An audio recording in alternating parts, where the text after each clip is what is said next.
નમસ્કાર દર્શક મિત્રો, રણધીર વિછિયા ઓફિશિયલ યુટ્યુબ ચેનલમાં આપનું હાર્દિક સ્વાગત છે।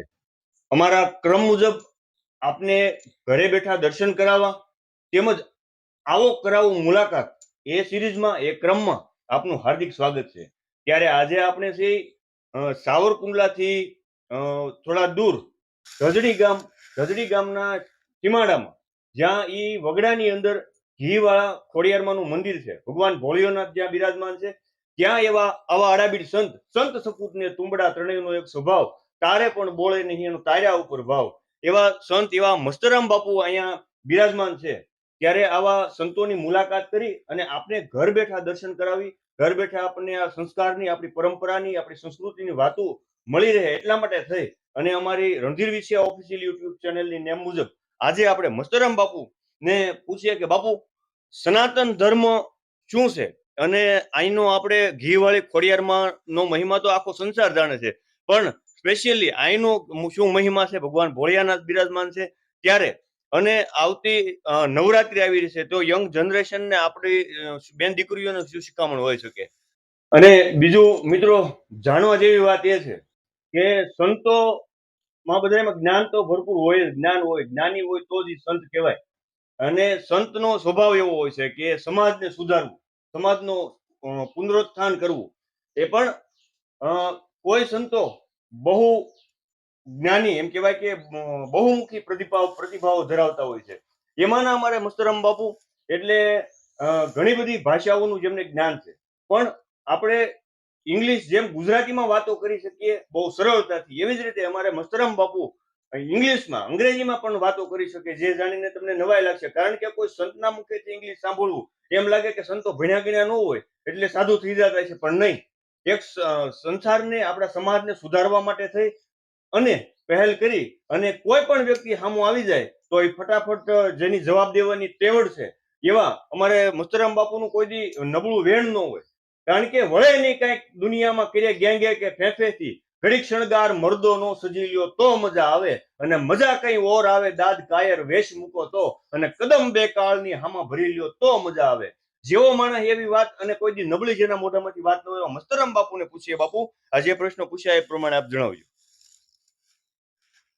First of all, you are most welcome in channel. આપ સૌનું હાર્દિક સ્વાગત છે। ખૂબ મજાની વાત છે, મને જે પ્રશ્નો પૂછ્યા, સમાજમાં આજે આશ્રમની અંદર સમાજ આવતો જ હોય, એમની સાથે ઘણી બાબતના સત્સંગો થતા હોય, પણ એ સત્સંગ માત્ર પોતાનો સમય પસાર કરવાનો પ્રયત્ન કરતા હોય એવું મને દેખાય। સનાતન ધર્મ એટલે મેન વાત છે, મુખ્ય વસ્તુ એ છે સનાતન એટલે શું। શ્રદ્ધાથી તો સનાતનની શરૂઆત થાય। આજના યુગની અંદર મનુષ્યની અંદર શ્રદ્ધા ઘટતી જાય છે, ખૂટતી જાય છે, વિશ્વાસ ખૂટે છે, એકબીજા પ્રત્યેનો પ્રેમ ખૂટે છે। સનાતન ધર્મ એટલે ધર્મ એકબીજાને જોડવાનું કામ કરે, એનું નામ ધર્મ છે। જેવી રીતે આત્મા અને પરમાત્માનું ડિસ્ટન્સ બહુ જાજુ છે, એ ડિસ્ટન્સને ઓછું કરી અને આત્માથી પરમાત્માનો અહેસાસ કરવા માટેનો જે પ્રયત્ન કરાવે અને એની જે સિસ્ટમ છે ઉસી કો સનાતન કહેતે हैं। સનાતનની વ્યાખ્યા કોઈ સાધારણ નથી, અને સનાતન ખાલી આજે નવરાત્રીની અંદર અથવા તો ગણેશ ઉત્સવની અંદર નાચવાથી ધર્મ થઈ જાય એવું હું નથી માનતો, અને વાસ્તવિકતા એ છે પણ નહીં। જ્યારે સનાતન, હું નવરાત્રીની વાત પછી કરીશ, પણ જે સનાતન એટલે પરમાત્માની પ્રાપ્તિ કરવા માટેનો ઉત્તમમાં ઉત્તમ માર્ગ છે। આજે વેસ્ટર્ન કલ્ચર તમે જોઈ લો, વેસ્ટર્નના 49 દેશોમાં રોજના લાખોની સંખ્યામાં હિન્દુ બને છે, સનાતની બને છે। જ્યાં તમારો જન્મ સનાતનમાં થયો, તમને સનાતનની ખબર નથી, સનાતન એટલે શું। અને છતાંય લોકો એમ કે અમે સનાતની છીએ, અમે ધાર્મિક છીએ, અમે જ્ઞાની છીએ, અમે ભક્ત છીએ, અમે શ્રદ્ધાળુ। તમારી શ્રદ્ધા તમારા માતા પિતામાં નથી, પહેલી વાત તો ન્યા છે। તમારી શ્રદ્ધા તમારા મા બાપના ચરણમાં હોવી જરૂરી છે।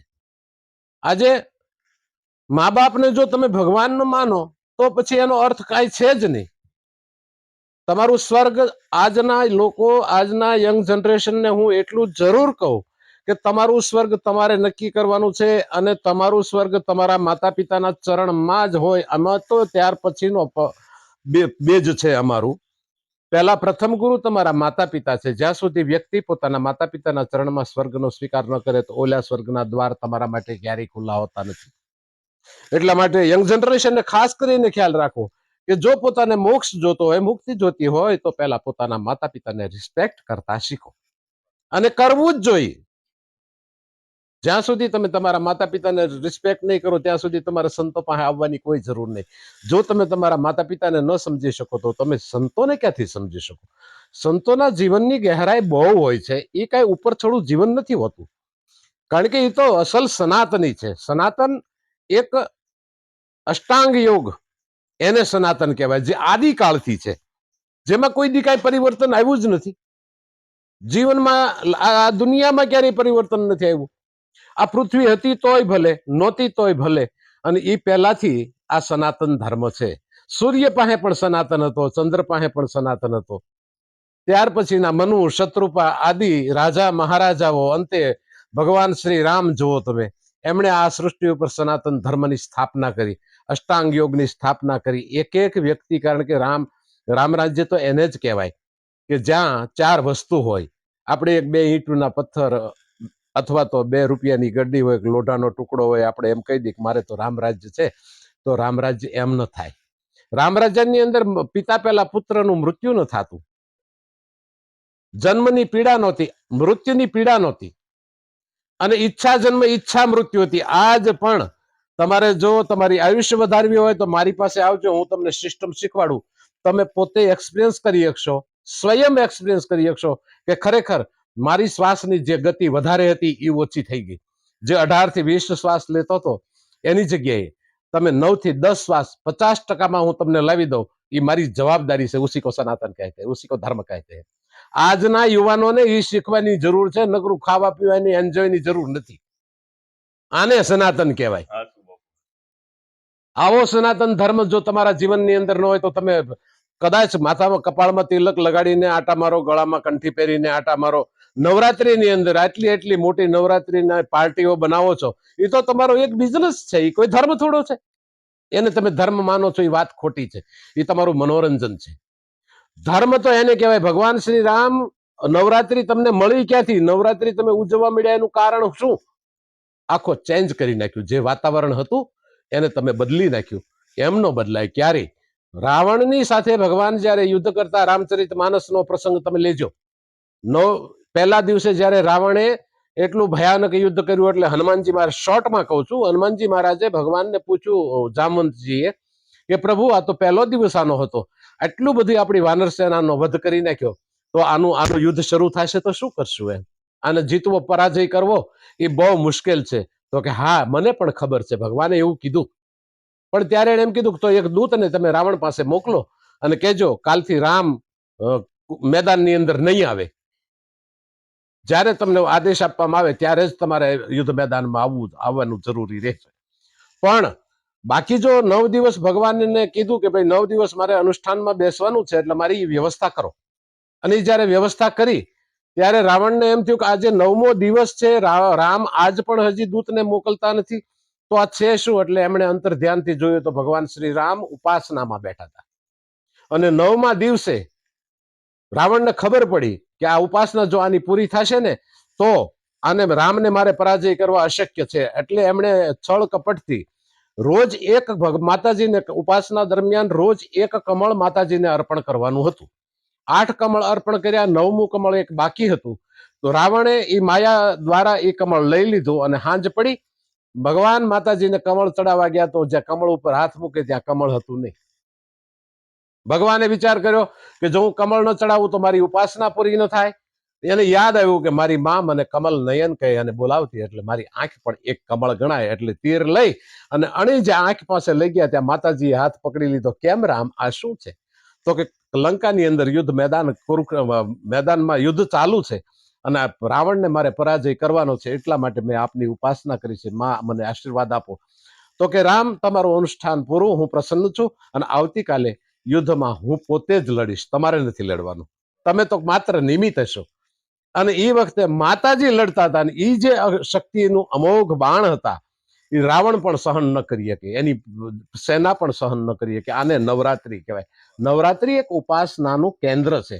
9મો દિવસ એ એટલા માટે હતો, દશેરાના દિવસે રાવણનો વધ કરવામાં આવ્યો, પણ એ શક્તિએ વધ કર્યો હતો. તો આપણે પણ આજે નવરાત્રી ઉજવીએ છીએ, તો હું એવું માનું છું કે તમે ડિસ્કો દાંડિયા લ્યો, એવું આ ધર્મની અંદર એવું કઈ છે નહીં. મને યાદ છે, મારું બાળપણ હતું, હું પણ એક સ્ટુડન્ટ છું, હું પણ ભણ્યો છું. તો સ્કૂલની અંદર કોઈ દી નૃત્ય હતું, પણ એ તો એટલી બધી સરસ રીતે હતું કે એ માત્ર ને માત્ર એ પ્રોગ્રામ બનાવવામાં આવતો એટલા પૂરતું જ નૃત્ય હતું. બજારમાં ક્યારેય દીકરીઓ નાચતી નહીં. હું તો એવું માનું છું કે આજે દીકરીઓ મેદાનની ઊભી બજારે નાચતી હોય અને આપણે જોઈ, તો આપણી જેવો મૂર્ખ માણસ કોઈ ન હોય. દીકરી નાચે અને બાપ જોતો હોય, એ કેટલું ભયાનક વાતાવરણ છે. એનો એક નાનો એવો જોગીદાસનો પ્રસંગ કહું કે જોગીદાસ બાપુ જયારે જીતી ગયા અને પછી ઠાકોર સાહેબે એમને આમંત્રણ આપ્યું ને ત્યાં મહેમાની 15 દિવસની હતી, ને સાથે બીજા રાજા મહારાજાઓને પણ આમંત્રિત કર્યા હતા. એમાં સાંજના સમયે એક સરસ મજાનો પ્રોગ્રામ મુજરાનું આયોજન હતું, અને મુજરામાં બીજા દરબારો હતા, ઠાકોર સાહેબ હતા અને જોગીદાસ બાપુ હતા. ત્યારે એને એમ કીધું કે ભાઈ આજનો દિવસ તો મુજરાનો છે, એટલે બેઠા બધાય સોપાટમાં. અને ધીરે ધીરે સંગીતની શરૂઆત થઈ. રૂમમાંથી એક સ્ત્રી આવી અને ધીરે ધીરે નૃત્ય શરૂ થયું, સ્પીડ વધી અને એ નૃત્યાંગના નૃત્ય કરવા માંડી. એટલે જોગીદાસજીએ પોતાના ખીચામાંથી બેરખો લઈ અને પોતાના હાથે માળા ફેરવવા માંડ્યા. જ્યારે એ રાઉન્ડ પૂરો થયો અને દીકરી જ્યારે રૂમમાં વહી ગઈ, એટલે બાજુમાં દરબાર બેઠા હતા, એમણે પૂછ્યું, કેમ જોગીદાસ, આ મુજરા તમારા માનમાં છે, તમારી મહેમાનગતિ? અમે તો મહેમાનગતિ માણવા આવ્યા છીએ, અમારી મહેમાની નથી.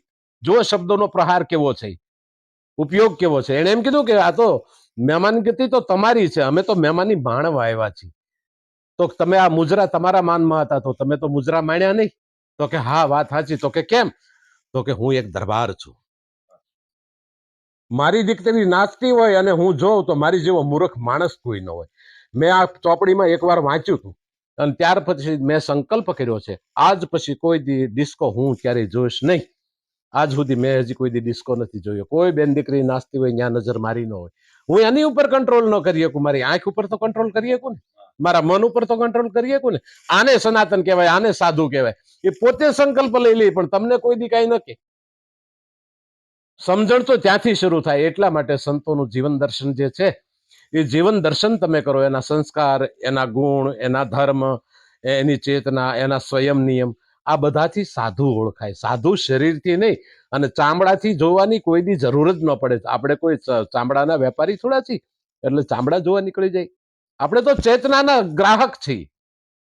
ક્ષત્રિય એને કહેવાય કે જગતના ગુણ અને ધર્મ સંસ્કાર ગોતી અને પોતાના જીવનની અંદર ઉતારે, ઉસી કો ક્ષત્રિય કહેતે. એટલે જોગીદાસ બાપુ આવા ધર્મનું પાલન કરો. અને ખાસ કરીને મા બાપને જ આ બધું વિચારવાનું હોય કે મારા દીકરા દીકરી સુખી રહે, એ વાત સાચી, પણ જીવન કેવું હોવું જોઈએ? તો કે how to live simple living and I thinking is the best of the life is god. જીવન કોને કહેવાય? એમ લાઈફ ભગવાન છે. તમારે કેવું જીવવું જોઈએ? એકદમ સાદગીપૂર્ણ અને ઊંચા વિચાર. If you have the art of living in life, then will also give happiness to a man. માણસના જીવનની અંદર જો જીવન જીવવાની કળા આવી જાય, તો આ સૃષ્ટિ પણ એને સ્વર્ગનું સુખ આપે. આવી આ સૃષ્ટિ, અને એને આપણે બધાએ ખાઈ પીને એશારામ એન્જોયમાં આજે ફના કરી નાખ્યું. તમે જોઈ લેજો, સંસ્કારથી આપણે એકદમ હીન થઈ ગયા. સંસ્કારહીન પુરુષનું કોઈ કામ નથી. માણસ ભણેલો ગમે એટલો હોય, પણ એની અંદર જો સંસ્કાર ન હોય તો એ પાગલાશ્રમની અંદર પણ વકીલો જેવા પાગલાશ્રમની અંદર દાખલ કરેલા છે. તમે જોઈ લીજો. એ અભ્યાસનો એનો અર્થ શું છે? એનો કોઈ મિનિંગ નથી. પણ સંસ્કૃતિ તમારા માતા પિતાના ચરણમાંથી મળે, ત્યાંથી શીખજો. કાંઈક શીખવું જોઈએ, કાંઈક સદગુરુની પાસે જાજો. જો આપણે સમર્પણ નહીં થાય તો આપણને કાંઈ ન મળે. રામ અને કૃષ્ણ જેવાને પણ ગુરુની જરૂર પડી હતી. એમણે દીક્ષિત ત્યાં હું કામ? એ એનો સ્વાર્થ. આપણું શરીર છે કાચો માંસનો પિંડ છે, આપણી પાસે રિલિજન જ્ઞાન નથી. તો એ પ્રાપ્ત કરવા માટે આપણે ગુરુચરણમાં આપણે રહેવું જ પડશે. જેવી રીતે સ્કૂલની અંદર વિદ્યાર્થી બની અને આપણે ટીચર પાસે રહીએ છીએ અને શીખીએ છીએ, એવી જ રીતે રિલિજન નોલેજ માટે તો તમારે ગુરુજનો પાસે જવું પડશે. એ જ તમને શીખવશે, એ જ તમને સનાતનનું જ્ઞાન શીખવશે. આજ જો તમારા મનની અંદર આવી સદભાવનાઓ નહીં હોય, તો માત્ર જો આપણે ભણતા ત્યારે આપણને એમ કહેતા કે ભાઈ તમે તમારી ભાવનાઓથી કામ કરજો, તમારી વૃત્તિથી નહીં. વૃત્તિ એટલે કામ, ક્રોધ, મદ, લોભ, મોહ, આસક્તિ, આને વૃત્તિ કહેવાય. દયા, કરુણા, પ્રેમ, સત્ય, નીતિ ને સદાચાર આ સદગુણ છે. સદગુણ એનાથી આપણે કામ લેજો. જો આ સદગુણની જો માણસ ઉપયોગ કરે એ આપણી બહુ મોટી સમૃદ્ધિ છે જીવનની અંદર.